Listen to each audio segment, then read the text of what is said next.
Muraho bakunzi ba Mado TV show mumeze neza? Jewe meze neza ndashima Imana nk'uko mubibona ngarutse nishimye nezerewe meze neza.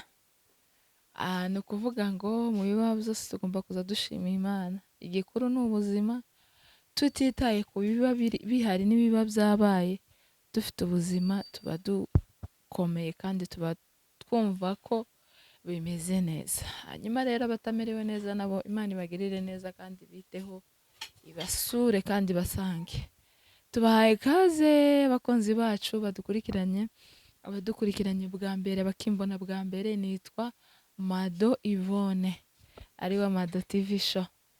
Hanyuma rero mbahaye ikaze mu kiganiro cyacu cy'uyu munsi kuko mumenyereye, gusa nyine twari tumaze iminsi bitewe n'impamvu zitaba ziduturutseho kubera ko turi ababyeyi, tuba dufite inshingano nyinshi zituma tubanza gufatirwa tukabura umwanya wo kugaruka.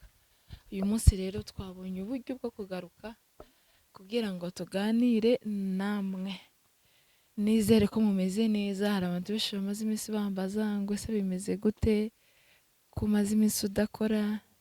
Ni impamvu nyine zo kuba dufite inshingano nyinshi ziduturutseho tugomba gukora. Hanyuma rero tubahaye ikaze na karibu mu kiganiro cyacu cy'uyu munsi. Ikiganiro gishushe, ikiganiro kimeze neza. Maze iminsi narababwiye ko nzogaruka gukora, sinagaruka.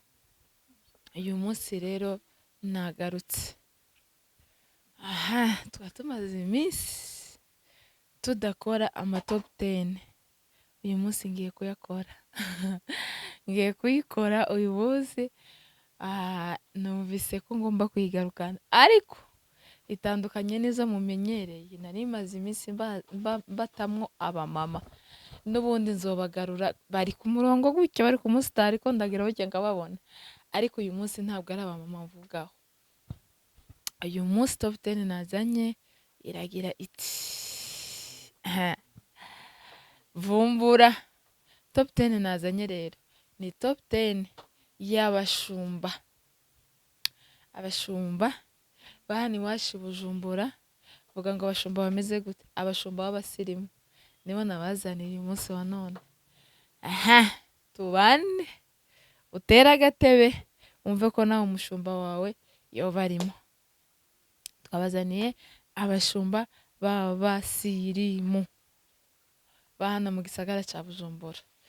Ni ukuvuga ngo ikiganiro cya top 10 hari ukuntu kiza kiba kigufi nyine bivanye n'uburyo kiba gipanze. Ni ukuvuga ngo kubera ko tugiye kuvuga abashumba kandi abashumba badusumbya amavuta, duciye bugufi kwanza munsi y'abashumba. Kubera ko tugiye kuvuga abashumba turakora umwanya muto, ntitubatindaho, nta mavuta dufite yo kubatindaho.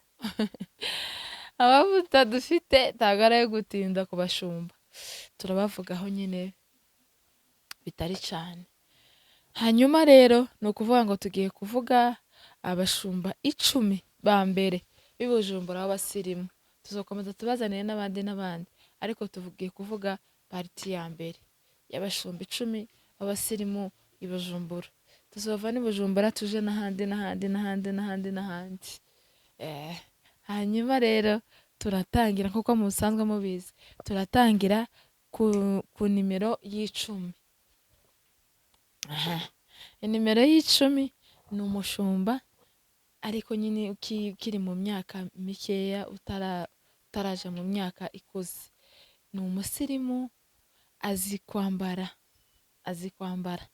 Nimba uri umusore ukaba ufite imyaka 15, 15 nyine hajya utangiye kwiga kwambara, ukaba ukeneye kwambara neza ukabegwa gisirimu, ukambara ukavuga ngo ndambaye ndaberewe, ukarebera kuri uwo mushumba, uzambara ubegwe. Ntabwo tuvuze ngo umushumba ngo yambara ngo ihuzu z'abana, no. Arambara akikwiza kandi ukabona arambaye asa neza. Niyo mpamvu nawe uri umusore ushaka kwambara ukabegwa, utamureberaho ngo wambare ngo uvuge ngo tuberewe, ushobora kumureberaho ukambara, waja mu ibarabara ukavuga ati kweri, bakakubaza ngo ese ninde uzi kwambika? Uwo mushumba ninde? Uwo mushumba nta wundi yitwa umushumba Bidagara, umusirimu wacu uzi kwambara bien bien akabego. Ahubwo bazarebe ko nta nkomoka afite mu biremwa.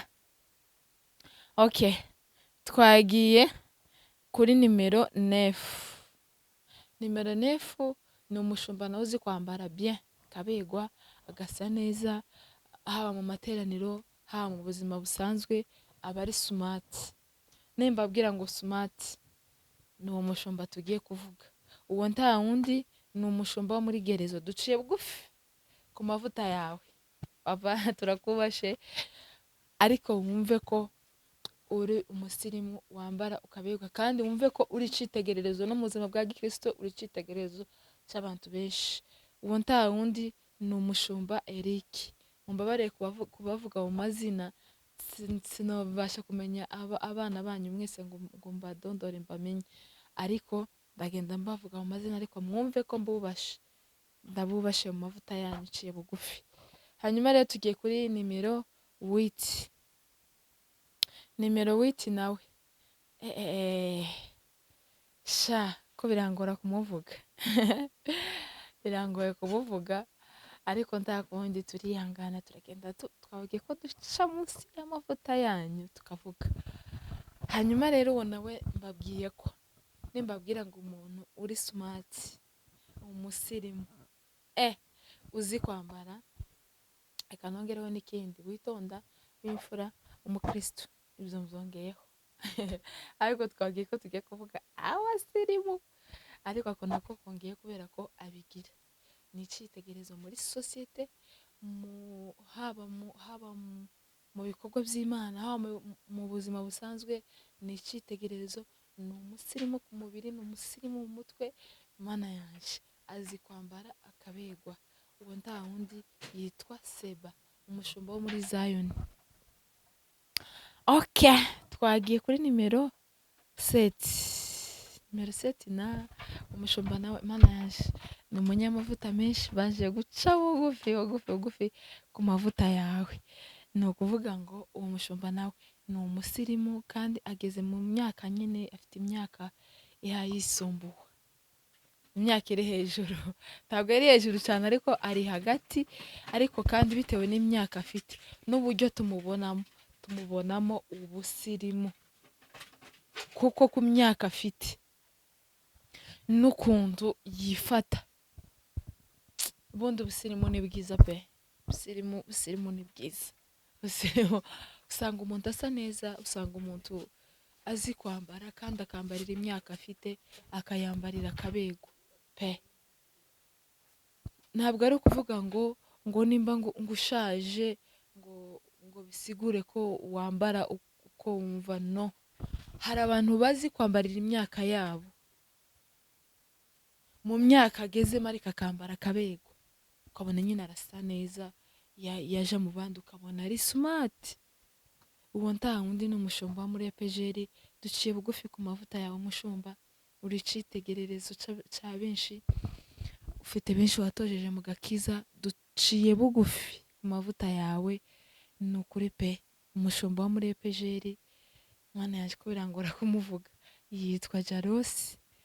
Nawe ni umusirimu, ni umukristo, ni umukozi w'Imana twemera, uvuga ijambo rigafasha imitima ya benshi. Duciye bugufi ku mavuta yawe, turakubaha. Hanyuma rero tugiye kuri nimero 6. Nimero 6, mana yaje, umushumba umushumba wo muri mu itorero rya KDP. Sha ni ukuri pe, cakoze hariyo abantu ureba ukavuga ati se aba bantu, ubundi ukavuga ati se ibo ni gute baza babona amafaranga yo kwambara bigeze kuri uru rwego. Ariko kandi nagiye gusanga kwambara ukabego ntabwo bisaba amafaranga menshi. Ushobora kuba ufite amafaranga yawe make, ushobora kugura ishati yawe y'ibihumbi 10, ariko ukaba uzi kwambara, ukayambara ukabego. ukagura ishati y'ibihumbi 100 utazi kwambara, ukayigura wayambara abantu bakaza bagira ngo none ni ishati y'ibihumbi 5. Rero muzamureka twubahire abantu, ico mugenzi wawe akurusha uzi kimwubahire, tukimwubahire kandi tuvuge ati kweri iki waragishoboye, jewe singishoboye. Urumva ikibazo dufite abantu bo nyine ntibaza bemera, ntibakicemera. Ubundi nakubwira ngo kino ntugishoboye ukumva ko vyenda kugiye nabi, ariko kandi gukosorana ni kwiza. Rero nimero 6 tuvuga ni umushumba w'umusirimu uzi kwambara, usabana, umukristo uca bugufi muri sosiyete, mu buzima bwa gikristo. Uwo nta wundi ni umushumba wo muri KDP witwa Sibomana. Twa twamuvuze ni wo muri Zion. Sibomana ni wo muri KDC. Duciye bugufi ku mavuta yawe, turakubaha, komerezaho kandi courage. Hanyuma tugiye kuri nimero 5. Nimero 5 nawe nimero 5 uko nabitondekanyije muraza kuvyihanganira uko nguko. Hari igihe ndi kubona iyi nimero nkabona nimero 5 nawe ni umushumba ukiri mu myaka nyine itaraba myinshi yo hagati, itaraba myinshi kandi si mike cyane kandi si myinshi, yaracari nyine nk'umusore, ariko turakubaha ku mavuta yawe. Umushumba muvuge gute? Yewe nari mfite undi muntu ku ruhande rwanje ngo musingirize mikoro mubwire ati ngahe mvugira uyu muntu, ariko nciye bugufi ku mavuta yawe papa, wihangane uburyo mbivugamo, nciye bugufi. Turakubaha ku mavuta yawe. N'umushumba w'umusirimu sirimu. Nimba uri umusore ukaba ufite 18 ukaba ushaka kwambara neza ukabegwa, rebera kuri uwo mushumba tugiye kuvuga, ariwe nimero 5. Azi kwambara, azabegwa. Hari uzi kwambara ariko ntanabegwa, si kwambara akabegwa. Aba ari smart mu buzima bwose, aho umusanga hose aba ari smart. Ni ukuvuga ngo mbaze icyo avuga, azi kwambara. Ahubwo mumbarize ngo ninde uzi umwambika? Buri muntu uzi umwambika arahari kandi azi tugukura isapu hano mu gisagara cya Bujumbura. Wumve ko uri mu 10 rya mbere ry'abasirimu rizi kwambara. Ni ukuvuga ngo duciye bugufi ku mavuta yawe papa, ariko wumve ko uba uri smart kandi turakubaha, nubwo tukubahira byinshi nico naco kirimo. Ni umukozi w'Imana uvuga ijambo rigafasha imitima ya benshi, rigafasha benshi, rigakura benshi ku ngeso, rigahindura benshi, haba muri iki gihugu haba no mu bindi bihugu. Turakubaha ku mavuta yawe kandi duciye bugufi, kandi ukomerezaho. Imana ikomeze kuri ayo mavuta yawe, komeze kwagure, komeze kugeze kure mu bikorwa by'Imana. Uwo nta wundi ninde, yitwa umukozi w'Imana Ntagawa, mushumba mukuru Ntagawa. Turakubaha ku mavuta yawe, duciye bugufi cyane. Hanyuma rero tugiye kuri nimero ya 4. Nimero ya 4 nawe no kuvuga ngo ni umushumba nawe utaraba mu myaka myinshi, nawe ari mu kigero ca nimero 5. Bari mu kigero kimwe.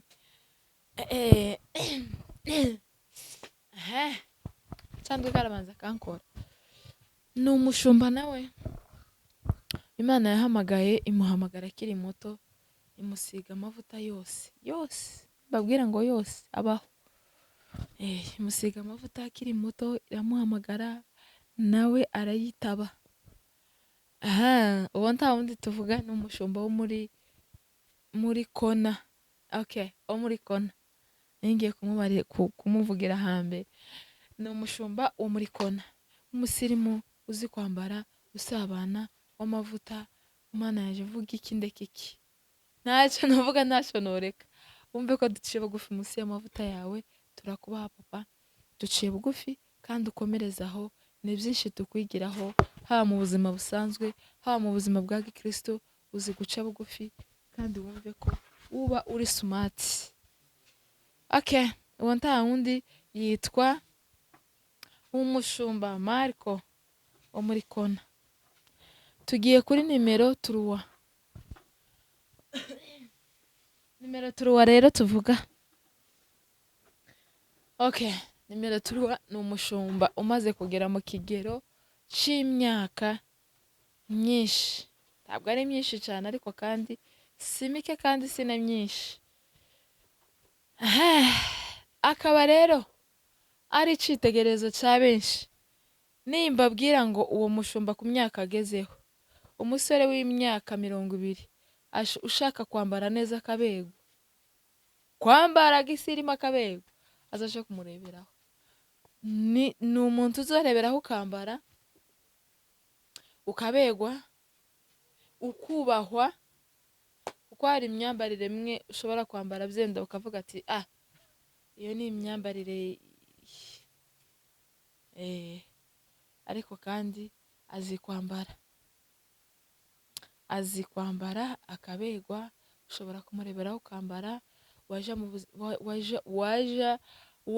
muri sosiyete imwe abantu benshi bakavuga turiya musore ndora umusore wambara akabegwa kandi umusore wubaha Imana.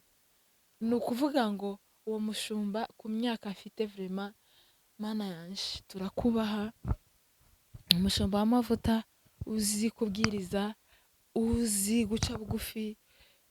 Mbese ni wa muntu naho atobwiriza ariko ukamureba gutya ushobora gukizwa atavuze. Kandi nimbabwira gutyo ntabwo nongeje, ninamuvuga namwe muraza kuzemeza ko ariko bimeze. Ni umushumba uca bugufi, ni umushumba w'amavuta, ni umushumba ubwiriza benshi bagakizwa, ni umushumba ubwiriza benshi bagakira ibisebe ku mitima bafite, aho akaba ari smart. Kandi ubu nta wundi ni umushumba wo muri Gilgal. Umushumba duciye bugufi munsi y'amavuta yawe, ni umushumba witwa Deni. Uwo ni nimero turuwa. Okay, tugiye kuri nimero D. Nimero D nta wundi. Nimero D ni umushumba, mvuge gute ni umushumba uzi guca bugufi nawe kandi uzi gushusha amateraniro. Ngira mwatangiye kumumenya. Umushumba wiyemera. Nimvuga ngo kwiyemera ntimubyumva ukundi. Ni umushumba, mvuze uko mbivuga mvuze nuko mbireka. Ni ukuvuga ngo mu mufore iyo havutse impano runaka mu bihugu bitandukanye, bakavuga ati kweri muri iki gihugu hariho umuririmbyi runaka ufite amavuta, uwo mushumba ashigwa ari uko amutumiye. Ni ukuvuga ngo akonkongeyemo, ariko ko ndavuga ku bijanye n'ubusirimu. Nawe ni umusirimu, azi kwambara akabegwa, agaca bugufi, haba mu buzima busanzwe, haba mu buzima bwa bw'ikristu, haba mu bayoboye. Ni umushumba uca bugufi, wambara akabegwa, wambara agasa neza, wambara akikwiza. Mana yanje duciye bugufi nawe ku mavuta yawe. Uwo nta wundi ni umushumba mukuru wo kwijimbo wo muri Karumeli. Okay, witwa Jedeo, umushumba Jedeo. Uwo ni nimero ya kabiri. Okay, tugiye kuri nimero nimero ya mbere nayo ni umushumba nawe ukuze. Nimbabwira ngo ukuze, muri abo bose maze kuvuga niwe ufite imyaka myinshi muri abo bose maze kuvuga, ariko mwumve ko ari we nimero Mana yanje afite imyaka itari mike. afite imyaka itari mike, ariko ni ukuri atari ugukabya. Nimba uri umusore ukaba ufite imyaka itari myinshi kandi ukaba ushaka kwambara ukabegwa, nimvuga ngo kubegwa, ugende ugane uwo nyakubahwa wacu. Turakubaha papa mu buzima busanzwe, ni ukuri pe, ni umusirimu mu mutwe, ni umusirimu mu buzima bwose, yaba no mu buzima bwa gikristo. Ni umukristo twemera, ni umunyamavuta twemera, kandi wo kuva kera hambere. Ariko nimbabwira ngo ni umusirimu, mwumve ngo ni umusirimu. Azi kwambara akabegwa, aba ari smart buri gihe cyose, azi kwambarira imyaka yiwe kandi ukabimwubahira. Aba ari smart mu buzima bwose bwose bwose bwose. Nimvuga ngo no mu buzima bwa gikristo ni umusirimu. Ni umuvuga sinavuga ngo mumare, ni icitegererezo cya benshi. Reka nce bugufi ku mavuta yawe papa, nta bindi norenzaho. Ni ukuri turakubaha, tukigiraho byinshi. Reka mbonereho mbwira n'abasore, ushaka kumenya byinshi, ushaka kwiga byinshi, haba mu buzima busanzwe, haba mu buzima bwa gikristo, ushaka kwiga kandi ukamenya ubukristo bwawe, ukamenya uko ubutwara butarimo ubujiji, kuko n'ubundi haba hari ubukristo burimo ubujiji. Nimbabwira ngo nushaka kugira ubukristo butarimo ubujiji, tugane uwo nyakubahwa wacu ngiye kuvuga. Uwo nta wundi n'umushumba wo muri Zayoni, duciye bugufi ku mavuta yawe, umushumba wacu witwa Mukwiza. Uwo niwe nimero mu basirimu tumaze kuvuga hano b'abashumba bari mu gisagara ca Bujumbura. Nitunaja n'ahandi azokomeza abo wa mbere, kuko ntabwo ari umushumba i Bujumbura gusa, ni umushumba hose, twavuga ngo mu bihugu byose. Turakubaha rero. Hanyuma rero abashumba bose bamaze kuvuga, duciye bugufi ku mavuta yanyu, turabubaha kandi ni byinshi tubigiraho, ni byinshi. Muri abashumba beza, muyoboye neza, mutuyoboye neza, mudutwaye neza. Rero Imana ibahe umugisha, mutere agatebe rero mubashe kumva kandi mubashe gukurikiza. Imana yo mu ijuru ibahe umugisha kandi bagirire neza. Duciye bugufi, turabubaha. Dushimiye abadukurikiranye, abakomeje gukora subscribe, abakomeje gusharinga ibikorwa byacu. Imana yo mu ijuru ibahe umugisha kandi bagirire neza. Ciao ciao.